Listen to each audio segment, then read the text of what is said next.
Welcome to ESPAS 2018, Dr. Berenice GUYOT-RÉCHARD, a specialist and lecturer on India and the Indian Ocean at King's College.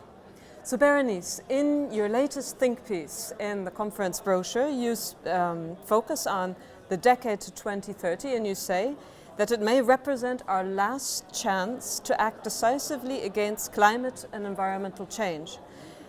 And focusing on India, you say that it could well be the first of the world's major countries to experience its full destructive force. Interestingly, you make a link saying that India can draw from a long and varied history of creative, efficient adaptations to difficult climate conditions. So my question is, how do you see India creating a climate-safe future drawing from this experience? Well, I think India has a lot to draw from its past experience with adapting to environmental change.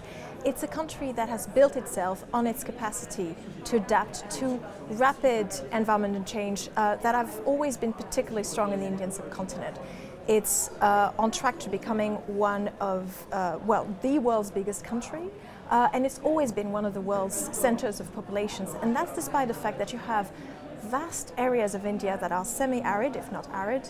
You have other parts of India that have some of the most devastating floods in the world, landslides, earthquakes, etc. So the Indian civilizations, and I use civilizations in a plural, have built themselves on their ability to adapt to very rapid change in the environment, whether it was periods of drought without rain, or on the contrary, massive rivers shifting course in the space of a fortnight due to an excess of rain, for example.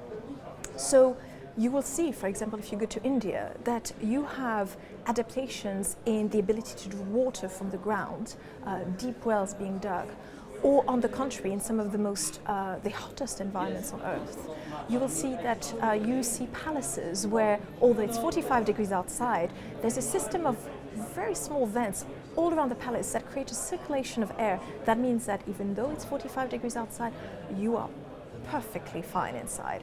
And so this, I think, is this innovation from the past that India can draw on to tackle climate change. We've talked a lot about technology and the role of technology in facing to the future in this conference. And I think for India, it's not just going to be about harnessing technology of the future, recent technology, but looking back to the past, looking back to these really ingenious adaptations that are being found locally to environmental change. So deriving knowledge for the future based on the architectural traditions of the subcontinent, like those I've mentioned. And I think this is where actually the rest of the world can also learn from India. The Indians have a word for frugal innovation or hacking that they call jugaad, which means innovating within constraints, including financial constraints and constraints of not leading to overconsumption, which has drastic impacts on climate change.